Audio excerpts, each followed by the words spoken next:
Thursday, susubukan po natin ulit ang ating mga creative skills dahil bagong DIY na naman ang ating matututunan.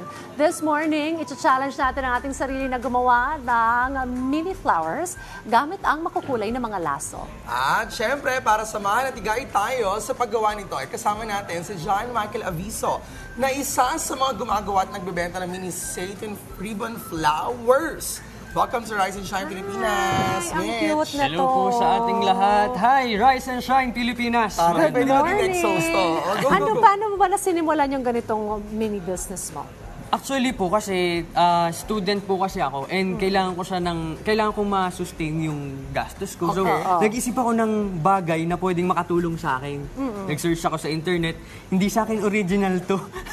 Kinopya ko lang sa internet. Okay, so parang self-taught ka kung paano gawin yung produkto mo. Ay, fairness. Siguro para madiretso natin kung paano ba natin gagawin ito, pwede namin malaman ano ba yung mga materials na kailangan natin in doing this mini flower. Yes, sa mga materials naman po, meron tayo ditong 2 cm na ribbon po. Okay. Yan. Tapos meron tayong 4 centimeters. Okay. Yan, na gagamitin natin sa mismong petals natin. Okay. And ito kasi gagamitin natin pang tali. Meron tayong lighter pang dikit. Okay. Yan. Pang sindi, pang dikit. Meron tayong scissor. O, ibang sindi Scissors. Ibang sindi po ito. Meron po tayong glue gun at glue stick, syempre. Okay. Pandikit din. And tape. Ang dami po nating pandikit. At syempre, onting pampaganda ng bulak natin. Meron tayong pailaw. Ang cute. And then, ito may dyaryo ka dito. Opo, ito. Ang tinatawag po natin tong craft paper. Okay. Ito naman po ang pangbihis natin sa gagawin nating bulaklak. Mas Okay. aesthetic siya, oo. Let's start. Ano bang step 1 natin? Step 1 po natin, kailangan meron tayong card or pwedeng ID card po. Okay. Ayan, ID card or kahit ATM po. Kukunin natin itong 4 cm nating laso. Ayan. Tapos, susukatin lang natin siya. Susukatin Ilang ikot? lang natin. Kahit ilang ikot po na gusto natin. Okay. Basta, ayan, gugupitin natin siya ng ganyan at syempre sa sukat niya, ayan, ganyan. Hahatiin Kasukat. sa iyon, may isa na Opo. tayo. May isa na tayo hanggang sa makagawa po tayo ng 20 na ganito. Kasi 20 bawat ganun yan. bawat flower natin kailangan natin ng 20. Tapos ganito po no. Para mabuo natin kada petals, itutupi natin ng triangulo dito sa gilid. Sige, gagayahin namin. Okay. Triangulo sa gilid. Ayan, natupit ko na si triangle sa gilid. May tinira lang ako onte. Opo, may tinira tayong onte. Sunod, itutupi naman natin yung dulo papunta dito sa gitna. Okay. Ayan. Para madikit po natin, kailangan natin ng lighter. So medyo ingatan lang natin po para hindi tayo mapaso. Para Ayan. Ganito po magdikit siya. siya buksan. Tapos, ayan Ay, lang, ang itatap galing. lang Hindi po na sa bigla. kailangan ng glue stick. Opo. Tapos, Ayun. ingat lang po. Ayan, Ang ganyan po galing, siya. Okay, and then? Ayan, hanggang sa makabuo po tayo ng ganito. Alright. Ito, makakabuo po tayo ng ganito. Okay, ayan. So, nabuo na natin siya. Ayan. Next. Hanggang sa makabuo po tayo ng ganito, pag didikit-dikitin lang po natin siya. Para Ito. maging flower. Gagamitan po natin siya ng glue stick, ayan, ng glue gun, ayan, para makabuo tayo ng flowers. Ayan. Pag didikit-dikitin mo lang siya. So, 20 ganyan ang kailangan mo Opo. para sa isang bulaklak. Yes po, 20 po na ganito. Tapos sa isang haba po niya, syempre, may ready na tayo. Ay, ang ganda! So, I love 20 na ganito. And then, paano mo siya magagawing Ito po. formang bulaklak? Formang bulaklak, narito na po tayo. Kailangan natin ng banana cue stick. Pwede, depende sa atin kung gaano kahaba o gaano po kaiksi. Okay. So, pipiliin natin itong maiksi. Okay, ako ang gagamit itong mahaba. Sige. Meron pa. Pwede ko bang Ako, putulin? gamitin ko muna to. Pwede naman po. Ayan, ayan. Ayan, Okay. sige po. Bale, lalagyan muna natin ng glue stick dito para dumikit yung ating banana cue stick. Ayan. Ayan. Ba't di mo rin itry yung banana cube business? Pwede naman po. At ang nanay ko nagluluto rin naman. Ay, ang galing. So, Napakabait yung naman. banana Maraming kiss salamat, galing Ayan. sa nanay mo. Opo. Ano pangalan ni nanay? Elsie Aviso Nanay po. Elsie. Opo. Actually po, pumunta po siya dito ay galing sa probinsya para suportahan po Ay, ako. sa probinsya mo? Bataan po. Bataan. Saka sa Far- Bataan. Sa Morong, Bataan po. Morong, Opo, oo. farmer po ang mga magulang ko. Wow. Nagtatanim po sila ng saging, ng palay. Okay. Ang galing nga. Bali, So, ito na paano po. to? Ito na po, nandito na po Okay. tayo. No? Lalagyan po natin itong kahabaan nito. Kahabaan. Kahabaan ng EDSA. Lalagyan natin ang kahabaan ng EDSA ng pandikit. Ayan. Lalagyan po natin ng ganyan. Medyo nanginginig pa. Okay. Ayan. May onting inig. Maganda yung may onting inig. Inig, ano? Ito po. Tapos iikot lang po natin siya ng ganyan. Okay. Iikot-ikot lang po natin siya ng Ikot-ikot lang ganyan. parang Sarah Geronimo. Oo, ikot-ikot lang. Ay, oo, magpo-formang rosas na siya. Opo, Ang magpo-formang rosas siya. galing. Okay, so just roll Bali, it na ayan. ganyan. Ito po, hanggang Ano yan? dulo lalagyan. Buong lahat ito na pinag-connectan mo, ilalagyan mo ng glue.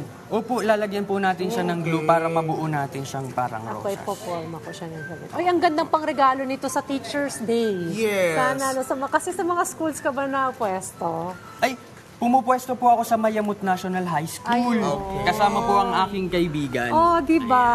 Kaibigan ba talaga? Opo, kaibigan. Napakabuti po ng aking kaibigan dahil habang Sino ba yung nag-aaral kaibigan mo yan? Ito po, nandito po siya sa studio ngayon, no? Kasama ko. Ayan. Siya po ang kumupkup sa akin kasama ang magulang niya. Kasi nalaman po nila na ang magulang ko nasa probinsya, farmer po, hindi ko po kasama dito. Bale, sila po ang tumulong sa akin na makapag-aral. Uy, yung galing naman, ano? Nakaka-inspire Parang may naman. foster family ka dito. Okay, ang galing. Paano mo nagawang ganyang katambok?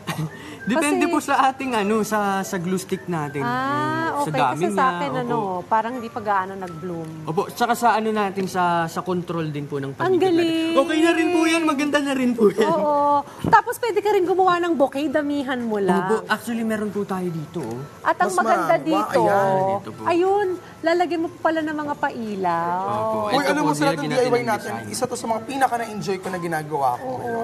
At saka ang maganda dito, hindi malalanta. Kasi gawa sa ribbon ang bulaklak. Opo, kahit ilang taon yan. Oo. Maganda siguro, lagyan mo rin ng scent.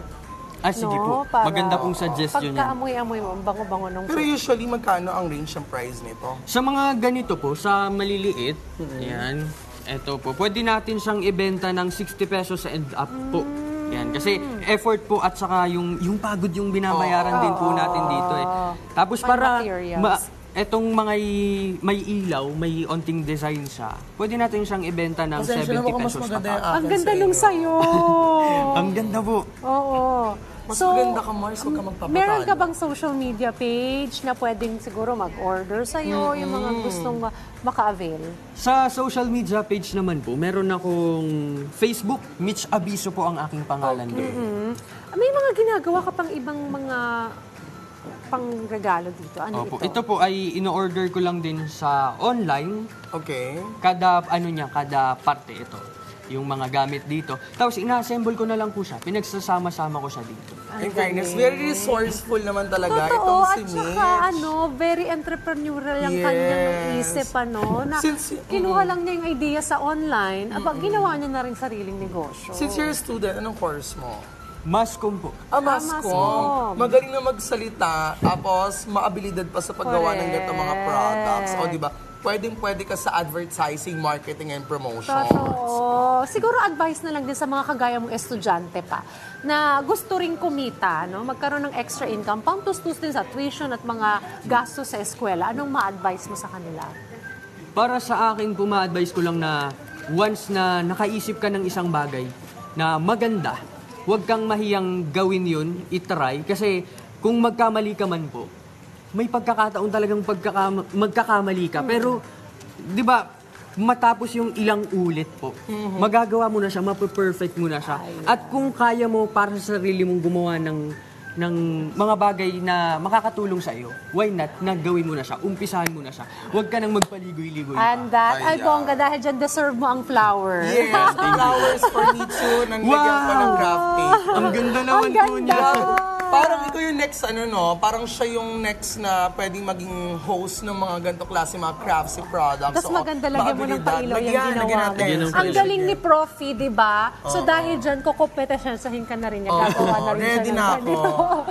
Pwede naman po magsama tayo. Tingin ko po, mabibili ko sa iyo yan ng 150 Ay, pesos. bongga. Ay, pwede na ako. Baka 10 kong ganito, may 1.5 na. May 1.5 ka. Pag meron akong 100 ito, meron akong 15,000. O pag gumawa ko ng 1,000 pieces, meron akong...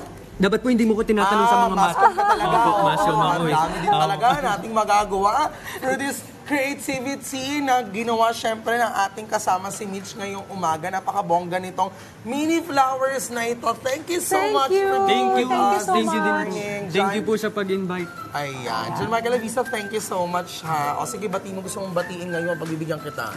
Yan, hello po sa ating Pilipinas. Yan, Rise and Shine Pilipinas. At syempre gusto kong batiin ng aking nanay. Nandito rin po. Si Elsie Abiso na mula pa sa Bataan. Uy, sino? Mula sa Mami, punta ka rito sa Gleta na para makita ka.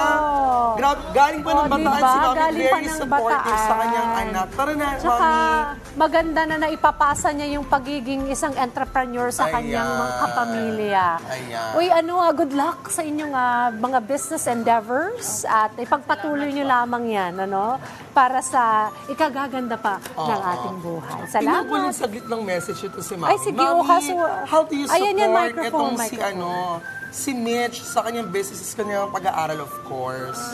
Sobrang suporta po ako sa kanya. In fairness naman. Love na love mo si Mitch. Oo, sobra po. Ayan. Mahal na mahal ko po yan, tsaka napakasipag. Ay. Ay, oo. Totoo naman, mukhang napakasipag. Kayo naman ang pinagkakaabalahan nyo daw ay nagbebenta kayo ng mga banana cue. Nagtatanim po kami Oo, farmer. ng mga saging, kasoy, Okay. mangga. Nagpapabunga rin po kami ng mga... Ayan. Makabisita at makabili kami sa'yo. Ayan ang nagbibigay ng mga pagkain sa pagkain natin ng mga farmers na kagaya ni Nanay. Thank you po sa inyo. Maraming Thank you salamat. again, Salamat po sa- John.